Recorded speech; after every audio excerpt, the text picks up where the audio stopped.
visual untuk Islam yang satu. Ikhwan akhwat yang dirahmati Allah Subhanahu wa taala, terima kasih masih bersama kami dalam acara Tausiah Sore. Tadi kita sudah mendengarkan tausiah yang disampaikan oleh Ustadz Zain Al-Hadi mengenai ma'rifatullah agar dapat memuliakan Allah sebagaimana mestinya. Tadi Ustadz Zain mengkaji Quran surat Al-An'am dari mulai ayat ke-59 sampai ayat ke-65 gitu Pak Ustadz ya. Baik, saya akan ke beberapa pertanyaan yang sudah masuk melalui SMS. Selain itu Anda juga bisa berdialog dengan kami. Baik, sudah ada telepon yang masuk ternyata. Halo, Assalamualaikum. Waalaikumsalam warahmatullahi wabarakatuh. Ya, dari siapa di mana Pak? Dari Muhammad Hanafi di Keramat Jati. Muhammad Hanafi, baik silakan Pak. Nah, begini Pak Ustadz, saya mau nanya. Saya pernah dengar dari seorang Ustadz kira-kira seperti ini.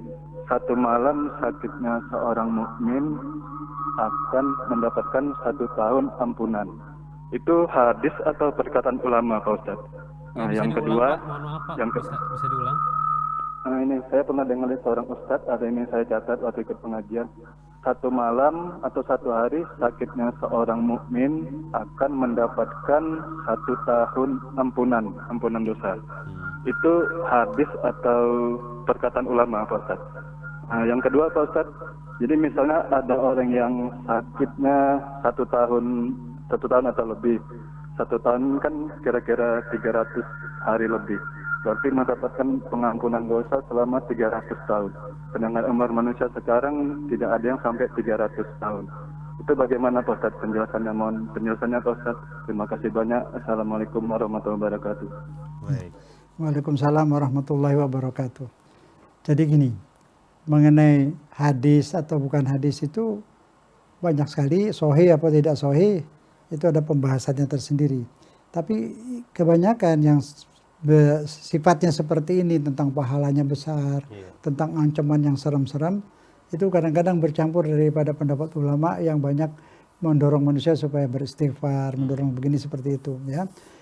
Yang perlu kita pahami gini, itu kita terima saja. Allah akan memberikan ampunan. Ya, orang yang sabar, yang ridho, dia pasti dapat ampunan. Tapi Allah tidak terikat dengan bilangan mau berapa, 3 setahun apa, itu tidak terikat. Jadi Allah memberikan ampunan berapa, itu berapa persen, 100%, 20% itu dia tidak pernah kabarin kepada kita. Dan dari orang ke orang berbeda. Tentu dinilai dari motivasinya, kesungguhannya, gitu. Jadi kita jangan ngitung-ngitung seperti itu. Ya kita minta ampun saja, kita ridho saja. Syarat mencapai jiwa yang tenang itu senang ya, walaupun kejepit tetap senang. Asal manusia itu pertama yakin bahwa dia sedang berjalan menuju kepada Allah. Hidup kita ini adalah perjalanan kepada Allah. Rajiun kepada Allah, yakin. Jadi orang yang sedang sakit pun bisa senyum. Aku sebentar lagi sampai, artinya meninggal. Kembali kepada Allah, sakitku hilang. Derita juga hilang. Ya, dalam perjalanan, tinggal sebentar lagi dijemput, selesailah. Dipindahin dari alam dunia yang kotor ini, yang pahit, penuh macam-macam lah kita tahu di sini, dipindahin ke alam yang senang di sana. Senanglah, tunggu aja, sabar. Itu maksudnya sabar tuh tunggu jemputan, dipindahin ke tempat yang senang. Meninggal itu namanya, atau mati. Yang mati badan, kita hidup senang di sana. Nah, kedua, ridho terhadap takdir apapun yang Allah takdirkan. Tadi sadar sedang menuju kembali kepada Allah, mau meninggalkan dunia. Kedua, ridho atas takdir Allah. Ketiga, qanaah, menerima dengan senang hati berapapun rezeki yang Allah berikan, apapun yang Allah berikan. Sudah 3 itu manusia bahagia. Biar kaya, kalau tidak punya 3 itu tetap miskin hati. Jika punya 3 itu kaya hati, senang, ekstasi dia. Saya ulang lagi. Yang bisa tenang seperti itu, hidup senang. 1, yakin sedang jalan pulang mau menuju ke Allah. Enak dong kan? Sampai sana senang kan? Jadi sakit-sakit dikit bisa tegar karena setelah lagi senang di sana. 2, ridho. Ketiga, qanaah, merasa cukup. Nah, mengenai tadi ampunan ada, tapi kita nggak mengikat berapa tahun, berapa Allah mau kasih, karena berbeda dari orang ke orang. Itu kebanyakan anjuran-anjuran agar orang mau sabar. Jangan tidak salah lah, boleh-boleh saja dipahami. Seperti itu, tapi tidak ikat dengan ngitung tahun seperti itu. Jadi Allah ampunin, dia tidak pernah kasih tahu berapa persen ampunan yang diberikan. Insya Allah. Baik. Selanjutnya kita ke SMS Pak Ustadz dari 08963360 sekian. Assalamualaikum warahmatullahi wabarakatuh. Oh, ini dari Bapak Matani di Bekasi Barat.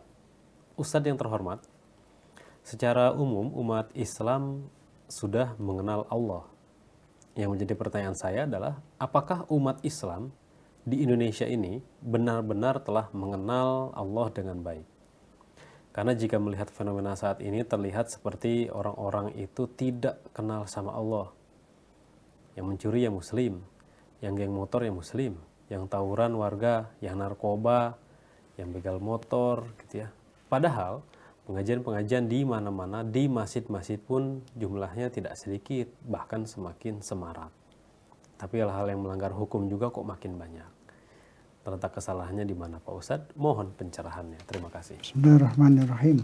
Pertanyaan Bapak di akhir itu terjawab oleh yang Bapak sampaikan di awal. Mengenal Allah. Kalau sudah mengenal Allah benar-benar, insya Allah tidak akan ada. Begitu, ya? Tidak begitu. Semua orang bakal khusyuk. Sudah selalu sambung kepada Allah. Dia akan hati-hati, takut ditinggal, takut Allah marah gitu. Salah sedikit saja udah nangis dia. Karena dia ingin diminta mau disayang Allah saja pikirannya ke situ. Ya. Dia mengharap kepada Allah, cemas, takut Allah marah, takut banget. Nah itu. Jadi kenal dulu. Nah ini makanya mohon nih supaya taklim itu lebih banyak mengenalkan Allah.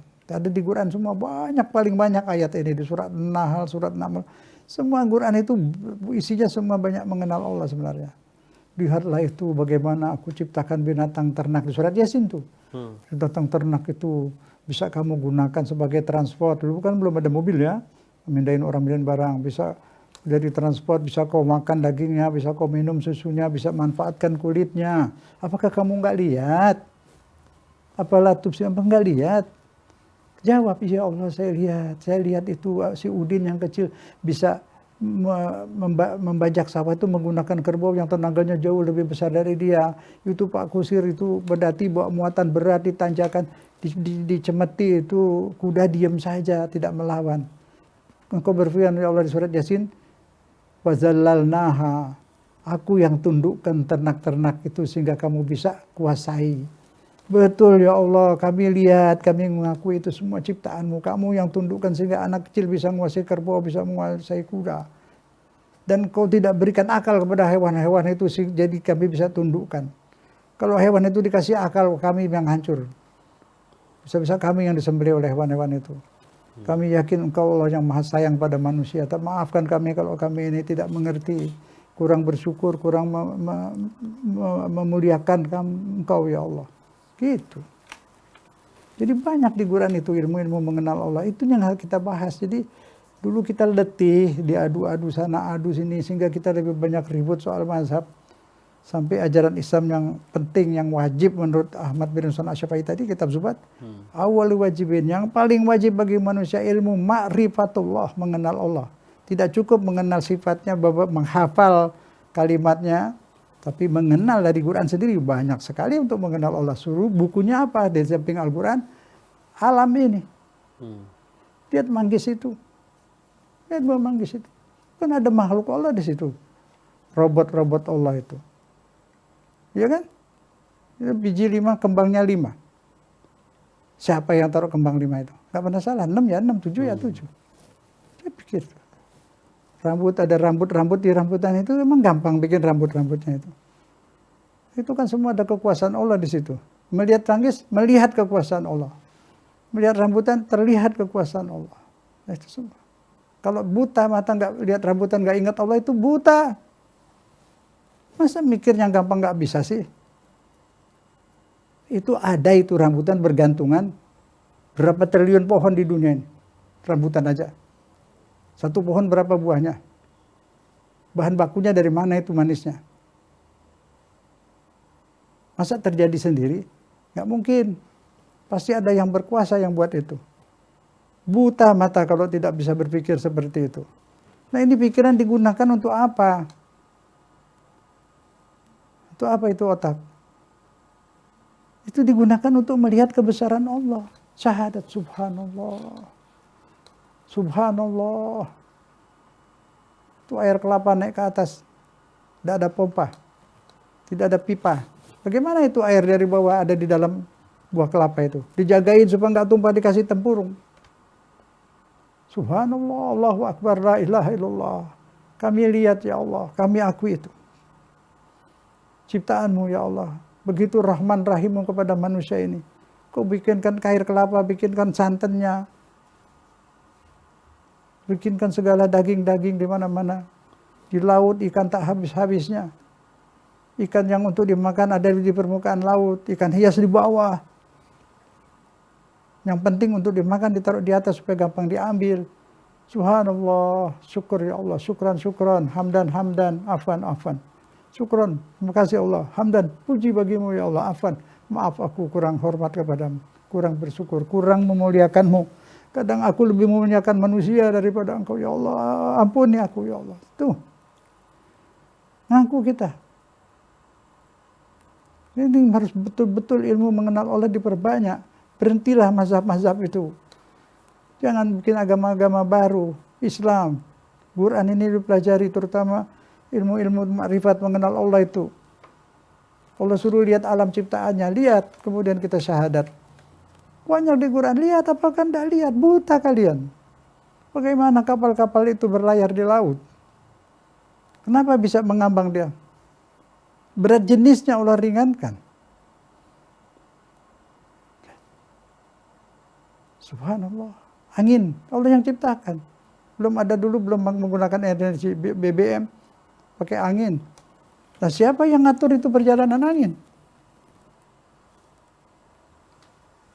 Nah itulah jadi kita ini, Bapak tadi itu betul Pak. Jadi ini ilmu mengenal Allah tuh banyak anak-anak diajari mengenal Allah. Terus waktu mau makan saja itu hidangan tuh. Coba lihat nih ikan nak dari laut. Allah ciptakan tidak habis-habis. Tidak pernah itu Menteri Perikanan Bu Susi ya. Tanya deh, Bu Susi sudah kasih makan ikan di laut nggak? Enggak. Iya kan? Tapi ikannya ada terus. Ada terus nggak habis-habis. Padahal manusianya tambah banyak. Manusia tambah banyak. Tak pernah ngasih makan ikan di laut. Allah yang jamin makan ikan di laut. Dibuatkan itu pepohonan banyak, tuh kebun-kebun di dalam laut itu banyak kebun. Rumput laut. Belum lagi itu apa lumut-lumut. Banyak marjan tuh makanan ikan juga. Luar biasa Allah sayang kepada manusia itu. Beranak banyak. Ikan itu buat manusia. Supaya dagingnya nempel dibikinin tulang. Nempel di tulang itu daging itu. Kulitnya lunak. Subhanallah. Kok masuk telan-telan aja ikan tidak pernah mikir. Manusia kan hanya mengambil. Mengambil. Itu lautnya, seluruh sungai di seluruh dunia tuh bawa limbah ke laut. Tapi laut belum jadi pelimpahan. Kalau enggak laut sudah di pelimpahan, mati ikan semua tuh. Supaya tidak kotor laut itu Allah taburi garam. Supaya garamnya tidak mengendap ke bawah, suruh angin aduk. Angin takwa kepada Allah dari zaman kuno sampai sekarang aduk terus. Asin terus. Diambil garamnya nggak habis-habis. Nah, manusia Cuman di buta. Indonesia nggak mau ngambil garam jadi impor saat. Iya, padahal Allah baik itu garam itu dianterin ke darat. Iya. Pasang surut laut buat apa? Bawa garam air masuk ke darat, terus bikin jagaan. Waktu air surut nggak ikut, air diam di situ. Dipelototin matahari, airnya nguap, garamnya ada di situ, tinggal ambil doang. Nah itu, subhanallah. Subhanallah. Baik Ustaz, kita ke pertanyaan lainnya. Ini dari Bapak Samsul. Assalamualaikum warahmatullahi wabarakatuh. Ustaz Zain Al-Hadi, saya mempunyai anak 21 tahun yang bertanya kepada saya, mengapa Allah menciptakan kita lalu memberikan pilihan baik dan buruk, lalu memberikan surga kepada orang yang baik dan neraka kepada yang jahat? Mengapa Allah tidak tak menciptakan saja semua itu agar tidak ada orang jahat dan tidak akan ada orang disiksa di neraka?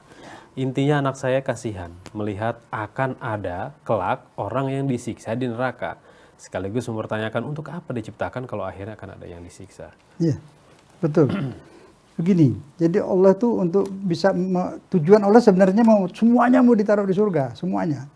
Karena dia memang bikin surga itu Dia bikin manusia itu, dia punya cinta banyak, punya kasih sayang banyak, punya nikmat banyak, mau dikasih ke siapa? Dibikinlah manusia ini. Nah, kalau untuk bisa menikmati, manusia harus diberi akal. Dan diberi hak pilih. Kalau nggak punya hak pilih, nggak bisa senang. Nah, risiko daripada adanya hak pilih, kadang dia milih yang tidak cocok.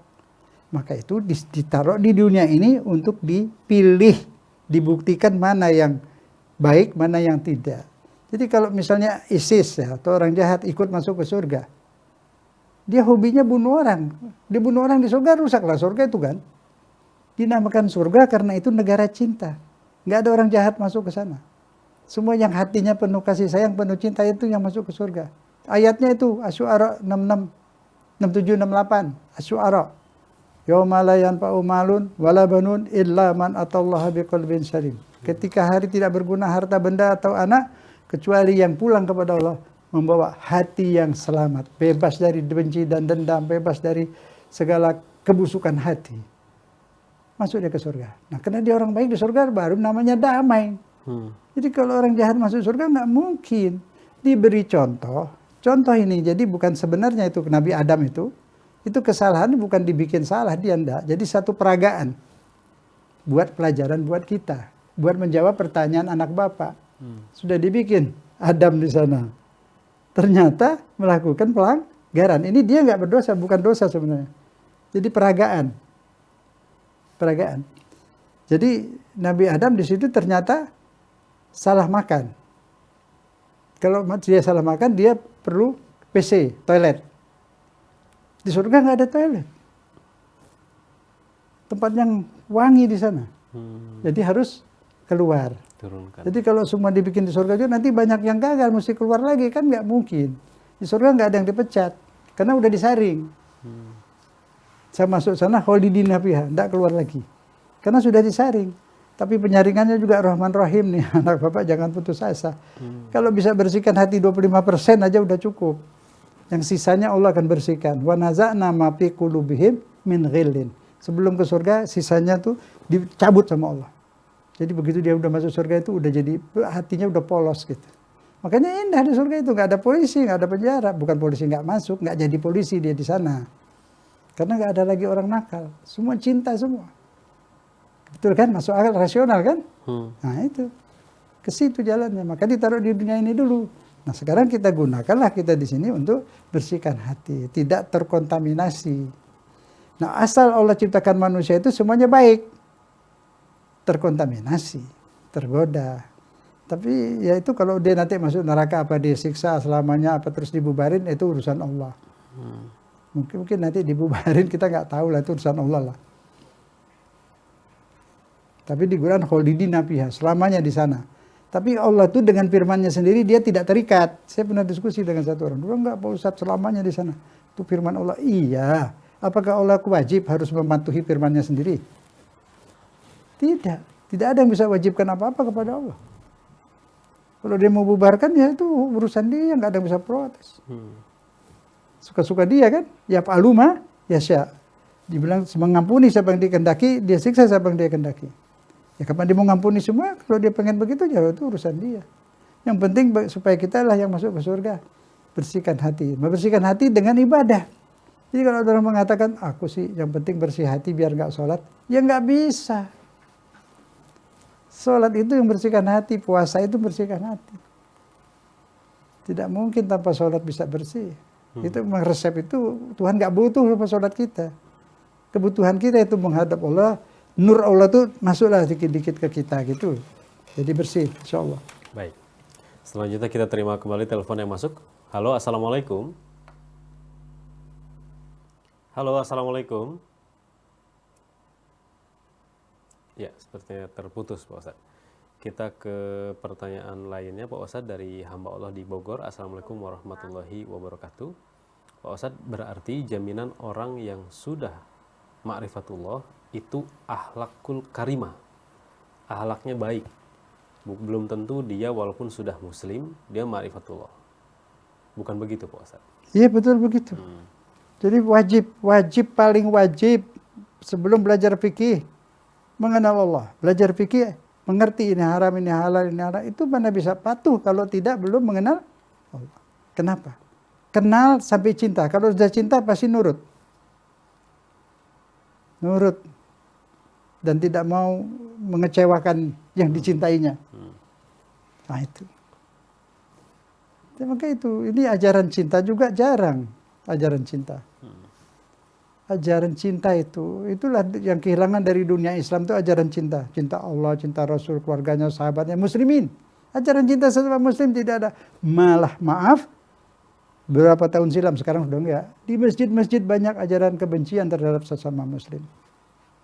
Digiring untuk membenci mazhab itu, membenci mazhab itu, dan sebagainya. Sudah lewat, kita lupakan itu. Insya Allah tidak ada lagi setelah ini. Ya. Karena yang muslim mengaku muslim banyak, tapi akhlaknya belum muslim, berarti itu yang belum ma'rifatullah itu tadi Pak. Belum ma'rifatullah. Mungkin dia tahu teorinya, pelajarannya, buku-buku akhlak dibaca, semua ada. Akhirnya bukan akhlak, cuma basa-basi. Ya, karena bukan dari hati, bukan karena cinta. Nah itu sayangnya di situ. Basa-basi sih banyak sekali. Baik. Kadang duduk di sini, ada orang namanya Pak B, dia lagi ceritain di sini kejelekan semua.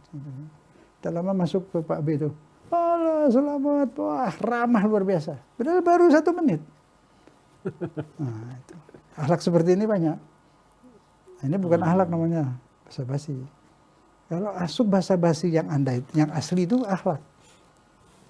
Ramah, insya Allah. Berarti Rasulullah itu diutus menyempurnakan akhlak itu, Ya. mengenalkan Allah kepada umat gitu. Iya betul. Maaf ya, akhlak kepada Allah saja hampir nggak ada. Di masjid ada yang ya merokok, yang maki-maki. Ya, itu rumah Allah, tempat Allah tadi katakan. Anak-anak diajar ke masjid ini rumah Allah, banyak malaikat di situ, banyak makhluk lain yang bukan malaikat, banyak kali. Nah itu akhlak kepada Allah, bagaimana sholat, bagaimana cara berdoa. Nah, sambil mengemis kepada Allah. Indah itu. Semua orang berdoa, tapi beda antara berdoa dengan membaca doa. Apa bedanya?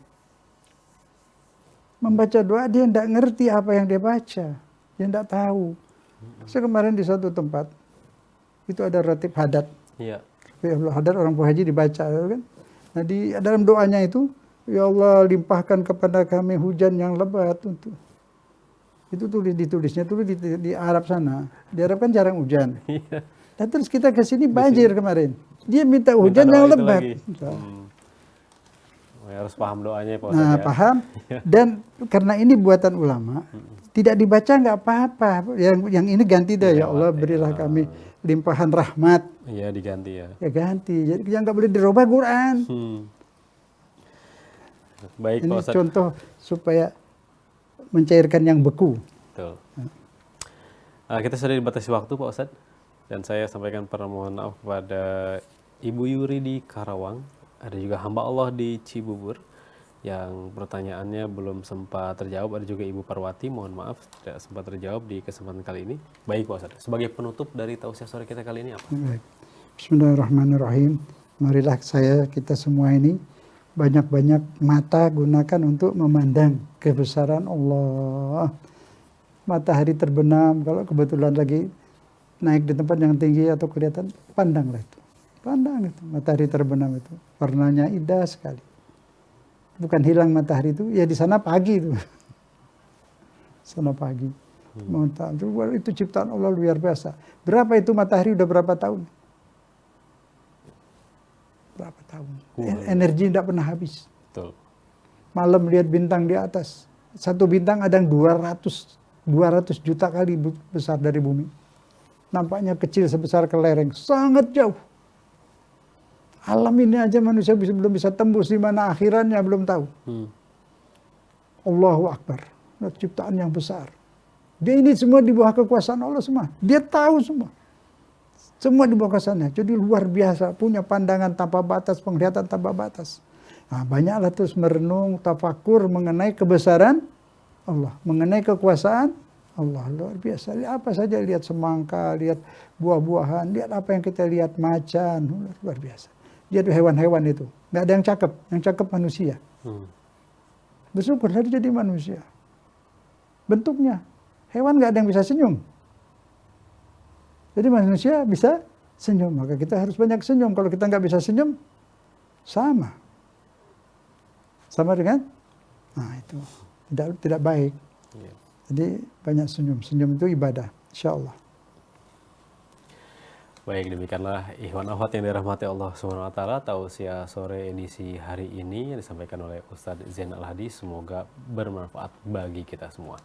Terima kasih banyak Pak Ustadz telah hadir di studio, dan juga terima kasih banyak kepada Anda ikhwan akhwat telah bersama kami. Dan jangan lupa simak selalu tausiah sore bersama Ustadz Zain Al-Hadi setiap hari Kamis mulai pukul 16.00 hanya di Radio Silaturahim untuk Islam yang satu. Dari studio saya Angga Aminuddin ditemani oleh Yusuf Bangkit, ada juga Muhammad Neza undur diri. Billahi taufiq wal hidayah. Subhanakallahumma wa bihamdika asyhadu alla ilaha illa anta astaghfiruka wa atubu ilaik. Assalamualaikum warahmatullahi wabarakatuh.